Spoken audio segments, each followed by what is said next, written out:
जो फिजिक्स का light chapter start करें, पहला चैप्टर है 9th क्लास में पढ़ा था साउंड। ठीक है, साउंड की तरह ही क्या होता है लाइट, क्योंकि साउंड भी एक एनर्जी है, मतलब ऐसा एनर्जी जो किसी को मतलब हमारे अंदर कुछ ना कुछ ऐसा शक्ति देता है जिससे किसी चीज को हम लोग सुन पा रहे हैं, समझ पा रहे हैं। तो लाइट भी जो वही है, light is also a source of energy. ठीक है, तो इस सोर्स ऑफ एनर्जी से हम लोग क्या कर पाते हैं, तो किसी चीज को देख पाते हैं। वो लाइट किसी चीज पर पड़ता है, उसके पार्टिकल्स को इल्यूमिनेट कर देता है, मतलब उजाला कर देता है, जगमगा देता है, उसको हम लोग देख पाते हैं इसी एनर्जी की वजह से। Light is a source of energy which enable us to see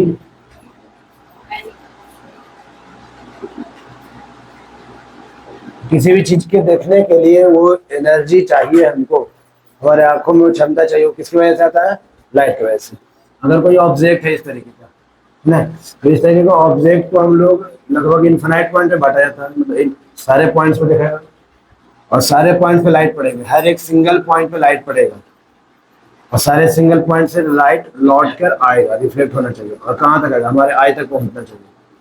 अगर कोई एक पॉइंट पर लाइट पड़ा और हमारे आंखों तक नहीं आ पाया किसी तरीके से, है ना, इस तरह से गिरा और लौटते समय दोनों अपने में मिल के हट गए, आंख तक नहीं पहुंचा, तो वो चीज हमको नहीं दिखेगा, वहां पर हमको डार्क दिखेगा। ठीक है, जैसे इसी में देख रहे हैं, यहाँ पर ये है, ये सारे पार्ट्स को देख पा रहे हैं अच्छे से इधर, और ये अगर अंदर देखने की कोशिश करेंगे एकदम अंदर की, एकदम अंदर का पोर्शन नहीं, काला काला दिखेगा, डार्क दिखेगा। क्यों हो रहा है, इधर सारे लाइट पे पड़ रहे हैं, सारे लाइट अच्छे से आ रहे हैं हमारे पास, और लाइट कहाँ से आ रहा होगा, अभी लाइट का सोर्स है ल्यूमिनस ऑब्जेक्ट जो कि ट्यूबलाइट, और बाहर में लाइट का सोर्स है सन। तो कहीं पर भी लाइट का सोर्स है, लाइट हमेशा इस तरीके से गिरेगा, इस तरह से आया, अंदर में भी लाइट गया है, लाइट तो जाएगा, वो हमारे आंख तक नहीं आया है, इसकी वजह से हम लोग उसको देख नहीं पा रहे। मतलब देखने के लिए सारे पॉइंट से लाइट को पड़ना चाहिए, उस लाइट को रिफ्लेक्ट करके हमारे आई तक आना चाहिए, तब हम लोग किसी चीज को देख पाएंगे। ठीक है, तो ये समझ गए कि लाइट कैसा है, लाइट किस तरीके से हम लोग को देखने में मदद कर रहा है। ठीक है, किसी भी ऑब्जेक्ट को देखने के लिए हर एक पॉइंट से लाइट हमको चाहिए ही चाहिए। और नेक्स्ट आते हैं लाइट का अदर इंफॉर्मेशन पर आगे बढ़ रहे हैं, जैसे properties of light.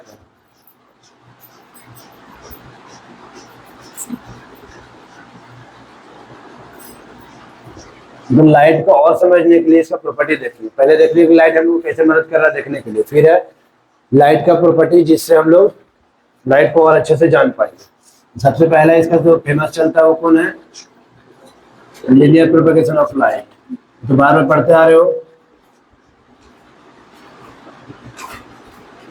Linear propagation of light simple सा है, light always travel in straight line. ठीक है, इसको बहुत बार एक्टिविटीज के रूप में देखे हैं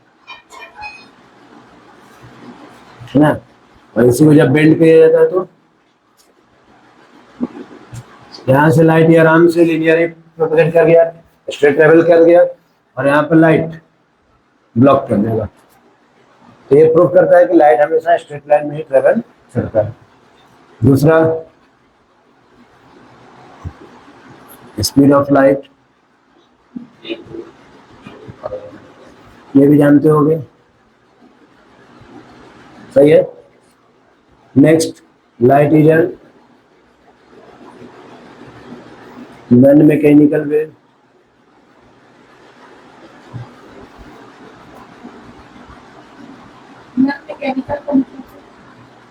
साउंड पढ़े थे हम लोग, तो साउंड में लिखे थे sound is a mechanical wave. क्यों लिखे थे, sound needs a medium to travel.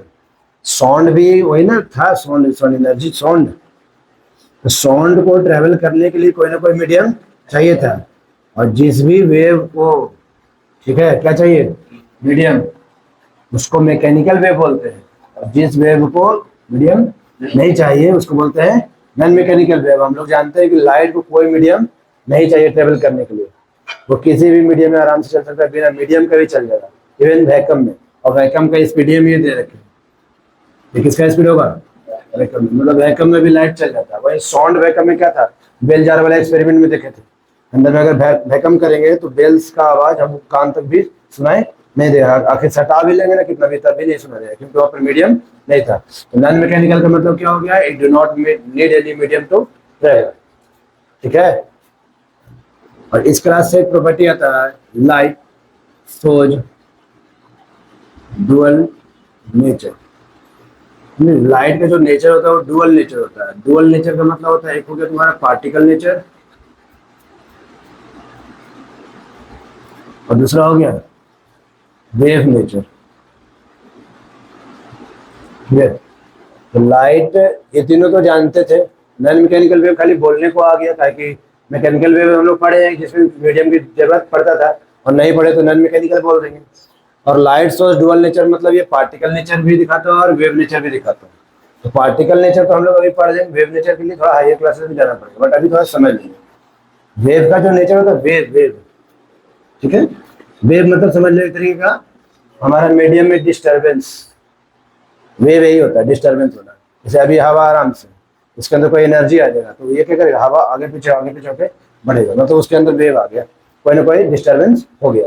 तो वेव का जो प्रॉपर्टी होता है ना, वो रिफ्लेक्ट भी करता है, वो रिफ्रैक्ट भी करता है, और वेव हमारा एक और प्रॉपर्टी रखता है, वो डिफ्रैक्ट करता है, डिफ्रैक्शन। देखो ये क्या है, रिफ्लेक्शन, ये रिफ्लेक्शन, ये होता है डिफ्रैक्शन। पढ़ोगे आगे जाके डिफ्रैक्शन, स्पेलिंग सही है, दिया है बुक में।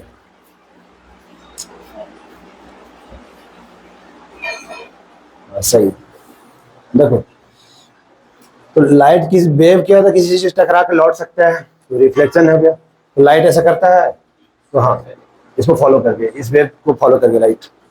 वेव क्या है कि किसी चीज को सतह को पार करके बेंड हो जाता है, मतलब रिफ्रैक्ट कर जाता है, रिफ्रैक्ट। लाइट ऐसा करता है, तो हाँ। वहीं पर वेव का एक और प्रॉपर्टी हो, कहीं से ना स्प्लिट आउट हो जाते हैं, मतलब यहाँ पर एक सिंगल सीट एक्सपेरिमेंट होता है, आगे हायर क्लास में पढ़ोगे सिंगल सीट एक्सपेरिमेंट, जिसमें नॉर्मली हम लोग जो ब्लेड होता है ना, ब्लेड, ये ब्लेड, ब्लेड के बीचों से लाइट को पास करते हैं ना हम लोग। तो लाइट जो सीधा ऐसे दिखना चाहिए था एक पॉइंट पर, तो एक पॉइंट पर ना दिख के हमको कुछ ऐसा लंबा सा दिखेगा। तो ये बताता है कि लाइट जो है ना, वो थोड़ा सा स्प्लिट हुआ है, थोड़ा सा स्प्रेड हुआ है, इस तरीके से मुड़ जाता है यहाँ पे लाइट। और हम लोग क्या पढ़े हैं कि light always travel in straight line. वो बात बिल्कुल गलत नहीं है, ठीक है। वो तब तक सही चल रहा था जब तक हम लोग लाइट का सिर्फ पार्टिकल नेचर तक जान रहे हैं। आगे जब देखा गया वेव नेचर ना, तो इसको चेंज किया गया। ये पूरा चेंज नहीं है, यहाँ तक कोई दिक्कत नहीं तुमको। आगे जाके तुम इस लाइन को बोला जाएगा लाइट सोर्स डुअल नेचर, ठीक है। डुअल नेचर में सबसे पहले पार्टिकल नेचर है। तो पार्टिकल नेचर में तो क्या होता है, अगर ये बीम ऑफ लाइट है तो ये छोटे छोटे पार्टिकल्स इसके अंदर दौड़ रहे हैं इस तरीके से, बिना ये पार्टिकल के बीम नहीं बनेगा। ये बीम ऑफ लाइट कैसे बने हुए हैं, इन सब पार्टिकल से, और इन सब पार्टिकल का नाम क्या होता है, फोटॉन्स। एक्चुअली में इसके अंदर पार्टिकल मौजूद होते हैं, फोटॉन्स, ठीक है। और वेव नेचर की बात करें तो ये लाइट एक्चुअली थोड़ा सा मुड़ जाते हैं डिफ्रैक्शन के केस में। डिफ्रैक्शन हम लोग हायर क्लास में समझेंगे। जिसको याद रखना कि लाइट जो है वो वेव नेचर भी शो करता है और पार्टिकल नेचर भी शो करता है। इस क्लास के लिए हमारा wave nature, sorry particle nature important है, यहाँ तक अच्छे से समझेंगे, ठीक है। इसको थोड़ा सा याद रखना, डिफ्रैक्शन में होता है। तो ये हुआ लाइट का अदर इंफॉर्मेशन, ठीक है। अब लाइट को चैप्टर से रिलेट करने के लिए हम लोग लाइट का कुछ फेनोमेनन देखेंगे। फेनोमेनन रिलेटेड टू लाइट, मतलब लाइट से होने वाले हमारे प्राकृतिक घटनाएं लाइट के वजह से हो पाता है।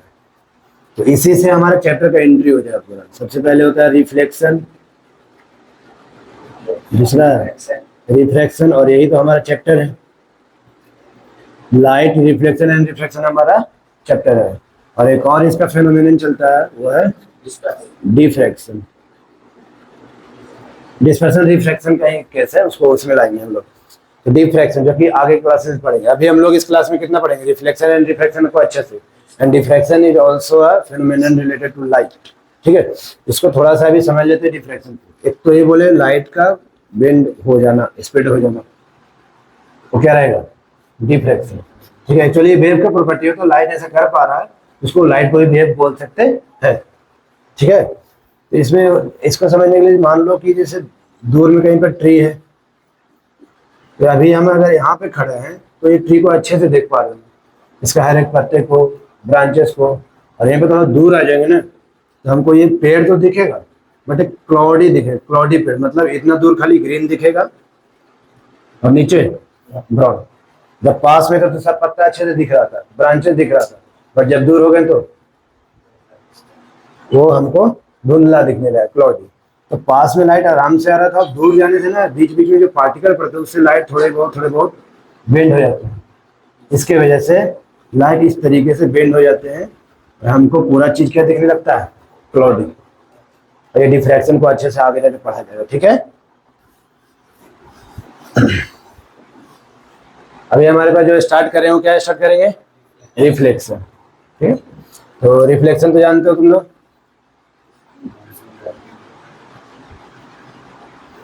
डिफरेंशियल जो पढ़ते हैं वही रहेगा।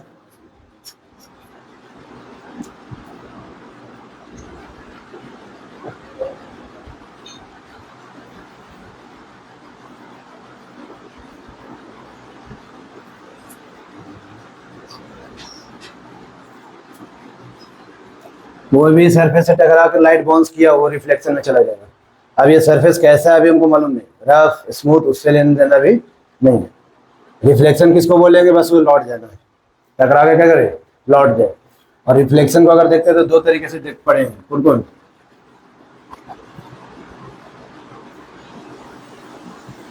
ये कौन सा रिफ्लेक्शन है, ये है रेगुलर, पढ़े थे, ये रेगुलर रिफ्लेक्शन। रेगुलर रिफ्लेक्शन किसमें होता है, तो सिर्फ और सिर्फ प्लेन सरफेस में होगा रेगुलर रिफ्लेक्शन। और हमारे जो काम होता है वो रेगुलर ही हो पाएगा, क्योंकि एक इसका उल्टा कौन होगा, इरेगुलर। इरेगुलर होता है किसके लिए, इरेगुलर का दूसरा नाम डिफ्यूज भी होता है। इरेगुलर होता है रफ सरफेसेस के लिए, इस तरीके से। मतलब यहाँ पर लाइट इंसिडेंस पैरेलली करेंगे, रिफ्लेक्ट पैरेलली करेंगे। यहाँ पर लाइट इंसिडेंस तो ठीक ठाक करेगा, बट रिफ्लेक्ट पैरेलली नहीं करते, डिफ्यूज कर जाते, मिल जाते एक दूसरे में। तो ये इरेगुलर रिफ्लेक्शन क्या लाएगा, वही रेगुलर। बट दोनों में देखो लाइट बाउंस हुआ, लाइट बाउंस हुआ तो रिफ्लेक्शन बोलेंगे। प्लेन सरफेस में हुआ कि रफ सरफेस, उससे मतलब नहीं। ठीक है, ये हुआ टाइप्स ऑफ रिफ्लेक्शन। अभी हम लोग इस केस को नहीं लेंगे रफ सरफेस के लिए, हम लोग चलेंगे किसके साथ, कौन सरफेस के लिए, प्लेन सरफेस के लिए। और इसके बाद आ जाएगा, अभी तो यहाँ तक तो लगा पढ़ा हुआ है एक आध वाली प्रॉपर्टी छोड़कर। इसके बाद क्या पढ़ना पड़ेगा, इसके बाद हम लोग पढ़ना होगा रिफ्लेक्शन का लॉ, पढ़ना है लॉ ऑफ रिफ्लेक्शन। अच्छे से उन लोगों को यूज ऑफ प्लेन मिरर पूछे तो नहीं बता पाएगा। क्लास में पढ़ा रहे थे तो मिरर पे, प्लेन मिरर का प्रॉपर्टी पढ़ा दी तो बोल रहा है सर हटा दिया सिलेबस से, पागल है वो, खनी ज्यादा जान दिया सर। तो लॉज ऑफ रिफ्लेक्शन, ठीक है, लॉज ऑफ रिफ्लेक्शन से हमको ये पता चलता है कि लाइट का जो रिफ्लेक्शन होता है वो कैसे काम करता है। सिर्फ किसके लिए, प्लेन सरफेस के लिए चलेंगे, है ना। तो इसका तो ड्रॉ करने आता हो तुम लोग को, ये क्या रहेगा, ये चलता है मिरर का सिंबल, ठीक है, प्लेन मिरर के लिए। इस पे लाइट पहले क्या करेंगे, इंसिडेंस करेंगे, पहले तो इंसिडेंस करेगा ना।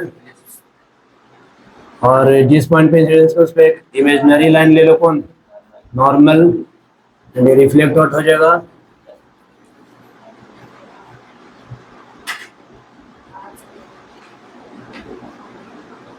ठीक है, और नॉर्मल के साथ एंगल क्या रहता है, इंसिडेंस एंड रिफ्लेक्टिव के साथ। पहला तो हो जाएगा इंसिडेंस रे, नॉर्मल और reflected ray. All light on a same point of incidence. Point of incidence कौन है, यही है, नॉर्मली इमेजिनरी लाइन होता है। ठीक है, हम लोग अपने से मान लेते हैं, उस सरफेस से परपेंडिकुलर मान लेते हैं। ठीक है, और दूसरा हो जाता है angle i is equal to angle r, मतलब जितना एंगल से गिरेगा उतना से लौटेगा, ऐसा ध्यान रहे अच्छे से। ठीक है, तो ये लॉज ऑफ रिफ्लेक्शन। अब ये रिफ्लेक्शन प्राकृतिक घटना, मतलब इन्वायरमेंट में होते रहता है, हम लोग इसको देखना, हम लोग को प्रैक्टिकली करना है। हम लोग को इसकी जरूरत है। तो इसके लिए क्या करना पड़ेगा, रिफ्लेक्शन को हम लोग को करवाना पड़ेगा मैनुअली। उस चीज के लिए हम लोग को क्या लगेगा, देखो इसके लिए हमारे पास होना चाहिए एक अच्छा सा प्लेन मिरर, मतलब प्लेन सरफेस होना चाहिए मिरर के रूप में। ये मिरर हमारे पास होगा और इससे हम लोग रिफ्लेक्शन को देख पाएंगे, जितने भी एक्सपेरिमेंट है उसको परफॉर्म करेंगे। ठीक है, तो मिरर क्या होता है,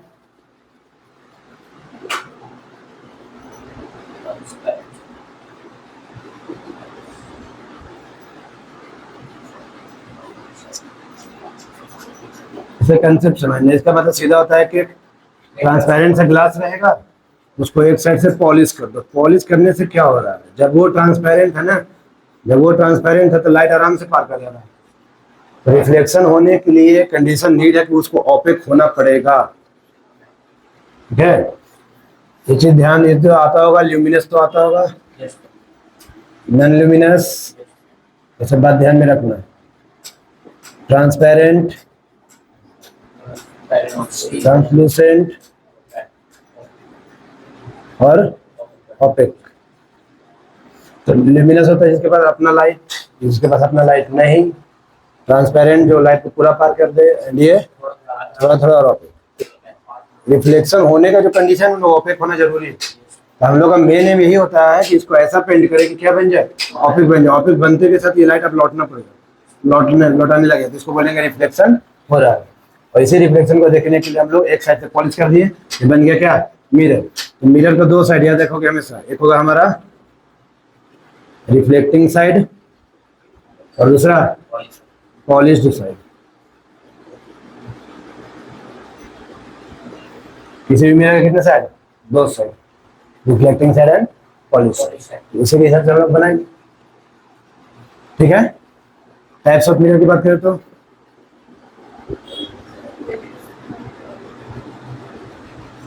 ये बहुत आगे तक चैप्टर जाएगा, ठीक है ना।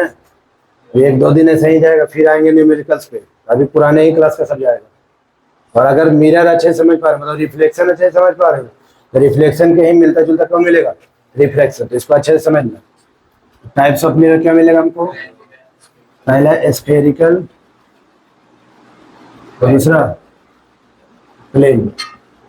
प्लेन तो कोई दिक्कत ना, नॉर्मल से बना दो प्लेन मिरर और इसको दिखा देंगे एम और एम डैश से। इसको क्या बोलेंगे, एम एम डैश क्या, प्लेन मिरर।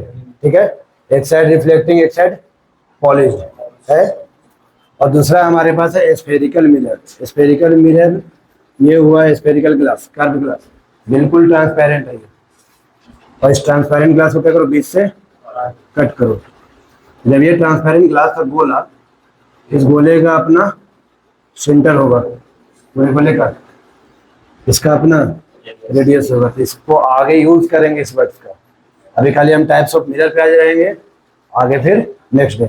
इसको दो भागों में काटा गया है ना, तो दोनों भाग निकलेगा इस तरीके से और इस तरीके से। एक बार इसको ऊपर से पॉलिश कर देते हैं, एक बार कहने का मतलब, एक बार हमारा जो रिफ्लेक्टिंग सरफेस होगा वो बर्स्ट इन वाला होगा, एक बार हमारा जो